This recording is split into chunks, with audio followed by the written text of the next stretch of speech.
Hi, Patrick. It's good to have you here. Really So, great to be here, Marcus. Thank you. everybody, I'm talking to Professor Patrick Nunn. He's a professor of geography at the University of the Sunshine Coast. I've had the pleasure of knowing Patrick since you showed up at the university, which must be almost 10 years or something, Patrick. Would Yeah, I be right? 2014, getting Well, there. there you go. And, Patrick does this wonderful work where he bridges different disciplines, which I think is really important.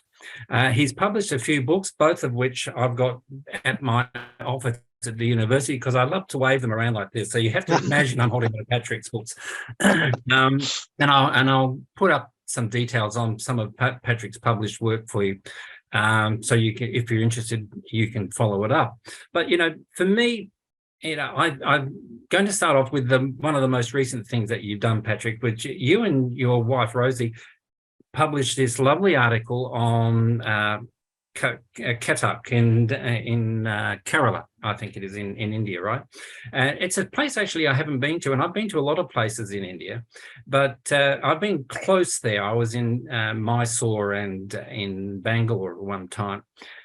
So it's a very rich, culturally rich part of the world, but there's a lot of European history there as well, because of course it was that area of India was one of the first parts where the Europeans made direct contact with Indian people. And don't think about Alexander the Great and up north in Gujarat and so on, but we'll skip that part.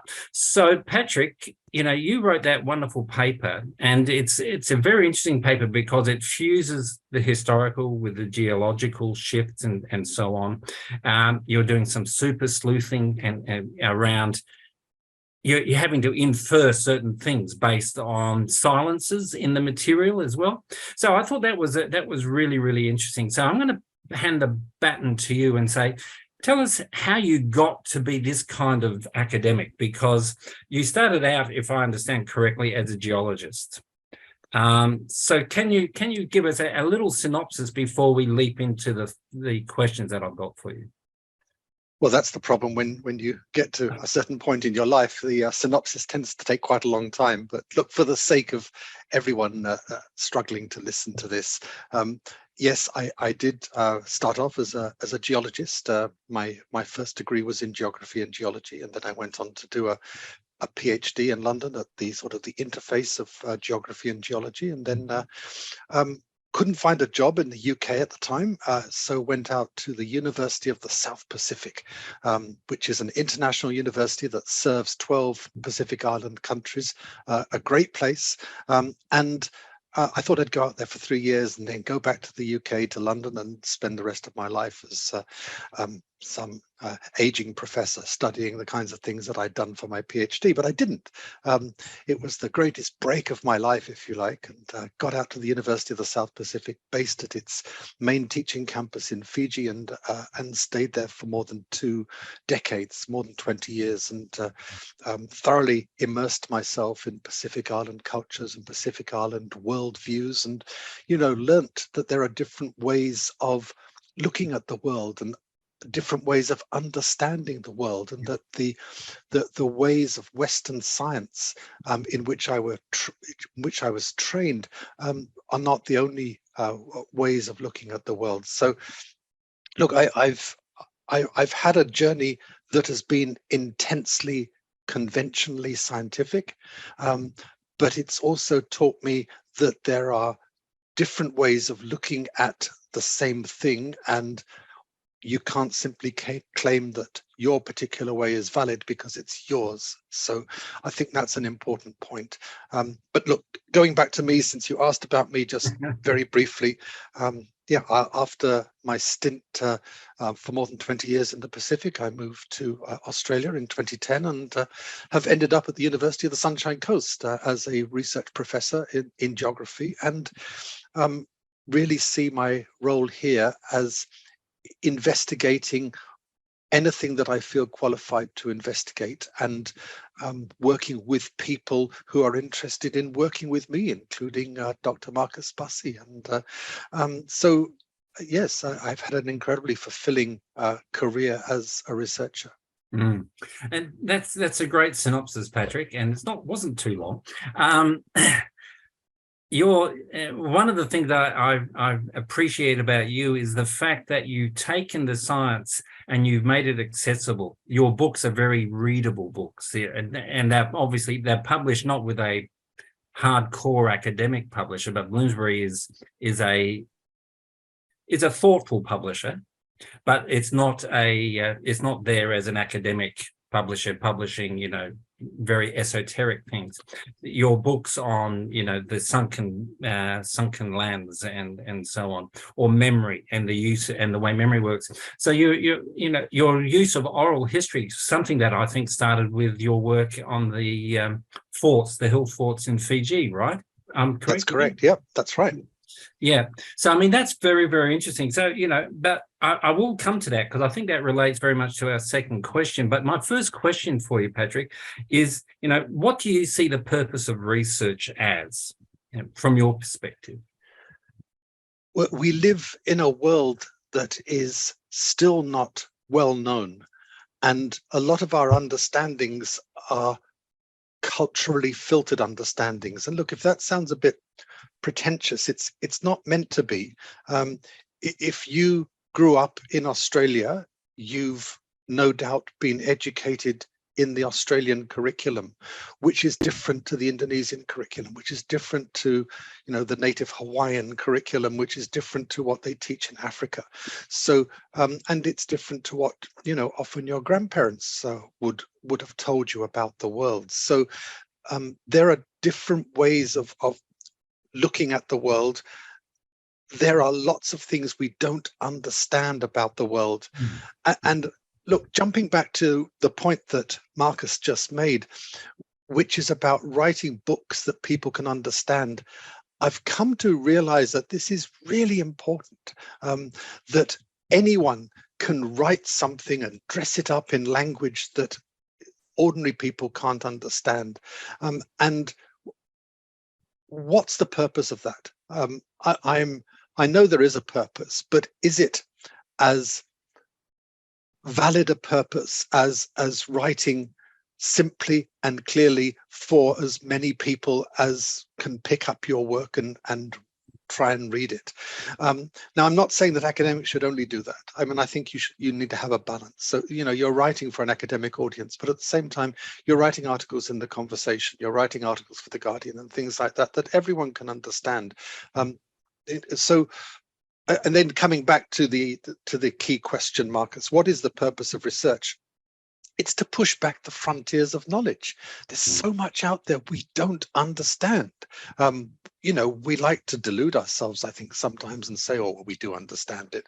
But actually, there's a lot out there we don't understand. And I came from geology into sort of climate change science.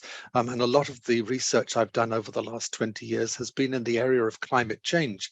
And absolutely, there's no question that we understand something like 95% of how the Earth's climate operates and what's likely to happen in the future, but we don't understand it all. And more importantly than that, we don't understand how to cope with the impacts of climate change. And this is a really important point. I do quite a lot of research with psychologists, and I'm forever telling them that climate change science is pretty much sorted. We know what the Earth's climate is likely to do in the future. But the biggest challenge right now is understanding how to persuade people to do the right thing, to actually take climate change seriously, to anticipate climate change, to prepare for it, all this kind of thing. And that's really where you need psychologists. So I think also the purpose of research is approaching it from the right angle, because a research problem is multifaceted. You can look at it from one angle, but unless you have the other side of it as well, you're never really going to sort the problem. Yeah. Sorry, that's a bit no, that's wordy, good. But you're moving already into the second question, which is how do you approach your research, which of course is obviously interdisciplinary or perhaps even transdisciplinary. Can you speak a little bit more to that for us, please, Patrick? Yes, of course. I think you've got to identify your research question fairly early on, and it's not always easy to do that. I have a lot of PhD students, as does Marcus, and one of the challenges that many of them face early in their PhD journey is actually identifying their research question, because they have a topic that's so broad and so incredibly interesting, and they want to go down that path and that path and that path and that path and that path. And I say, no, no, no, no. You've got to pick one path to go down. Okay, identify one research question. Let's focus on that. Let's get the PhD done. And that, I think, is the big challenge about approaching research. Identify your question and resist your the lure of your curiosity, if you like, to go down a different path. And also make sure that you've got the right equipment to answer your research question. And that's where it comes back to my collaboration with psychologists. I'm not a psychologist and I don't aspire to be one, but psychologists have insights into climate change that I don't have, into why people have particular attitudes about climate change and so on. And I have understandings about climate change that psychologists don't have.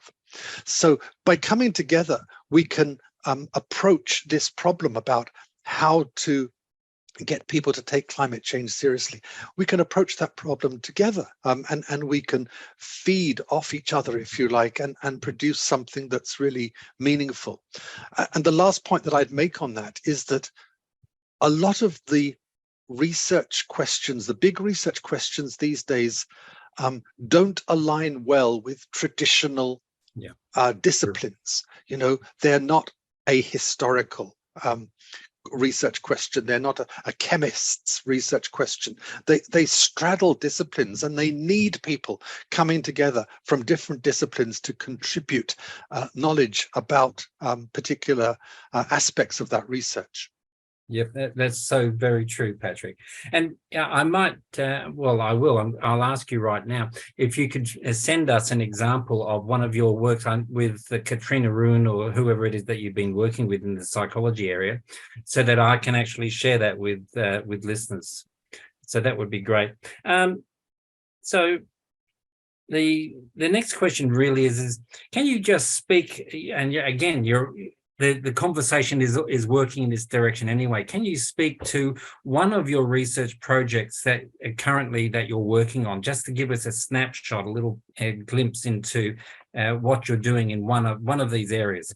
Doesn't matter which one it is to me. Yeah. Well, you mentioned the paper from India that we just published, and the story behind that is that you know, the fact that Rosie is my wife is not really critical to this. We have collaborated together for about 20 years, and one of her great assets is that she can read Sanskrit. She was trained to read Sanskrit when she was young, so she can actually read documents that I can't read, and so she can bring that element of research to a particular research question. And it all went back to me sort of reading during the early COVID lockdowns, all these accounts of when European voyagers encountered the eastern coast of India, and they came to this city called Calicut, and they commented on, you know, how did it get its reputation as a great trading port? Because there's no harbor there, the anchorage is awful, and you know, the country behind the city is really poor, nothing grows there, and all this kind of thing. They actually went to the wrong Calicut. They thought it was Calicut, and they deluded themselves for about 5 or 6 years. But the actual Calicut, with which the Chinese had been trading for a long time, was about 30 kilometers away to the south, and has a great harbor and had a really productive hinterland and all this kind of thing. So look, we got intrigued by that sort of disconnect, and worked out that the Portuguese Vasco da Gama had actually come to the wrong Calicut and hailed it as Calicut, and so yeah, a few sort of red faces there, you know, 500 years later. That's one example of, you know, a recent research project, and we had hoped at the time to get out to Kerala in eastern India, and actually, sorry, western India, and actually look up some of this material for ourselves firsthand. But we never did because of COVID. But we have or I have several projects at the moment running in the Pacific Islands, including one on climate change anxiety, particularly amongst young people. So the basic research question is, do young people in the Pacific Islands, which everyone says is at the forefront of climate change impacts, do these young people feel anxious about the future because of climate change? And look, the initial results are that they don't. And it's very interesting because there's a much higher levels of what you might call eco-anxiety amongst people in Australia, for example, or people in New Zealand. And we're trying to understand why the situation amongst young people in the Pacific Islands is somewhat less. And what we're coming up with is that in the Pacific, as in many other similar contexts, most people live in a community, and therefore they don't feel risk as an individual because that risk is absorbed by the community. So yeah, it is very interesting. Whereas in Australia, when you take it personally, because even though you're part of a community, the community is not structured in such a way that it can absorb risk in the way that Pacific Island communities can. So we're working towards that at the moment. And in fact, I'm off to the Pacific in a couple of weeks' time to do some more research on that. And we hope to wrap that project up by the end of this year. That's a fantastic thing it's a really deep insight, and it's something that in my own world I'm also seeing it as a futurist, particularly. But so last thing then, Patrick, I mean, this has been fantastic. What would be some advice you would give? You've already given some advice. Get your research questions, stick to it, and that sort of stuff. But, you know, would there be any other advice that you could give to somebody starting out in the area of research? I think the key to being a successful researcher is being tenacious, in the sense of not giving up. It's very easy to give up. And look, I've given up a few times on particular research projects in the course of my career, but it didn't mean that I didn't stick with them and hold on to them like a dog holds onto a bone, for as long as I possibly could, until I realized that it really was hopeless, and that I was going to die young if I kept on pursuing this particular line of inquiry. So I think the point is, don't give up. Okay, even when things seem impossible, don't give up. And it really helps to talk to people, not necessarily, highly experienced researchers, but often people who are going through a similar kind of experience to yours. And I think it's great that at the University of the Sunshine Coast, most of our resident PhD students are actually working in the same, open plan office space together. I was up there yesterday in the Sustainability Research Centre, and then there's about 8 PhD students all working together at their desks. They sit down and have coffee together. They sit down and have, afternoon tea together, and they, exchange their troubles and their problems and their challenges and get it sorted out that way. But there's no shortcut to research. I think that's the other thing. I think to be a successful researcher, you have to stick with it. You don't give up. Circumstances might require you to give up, but that's the key to being a successful researcher. But also working hard.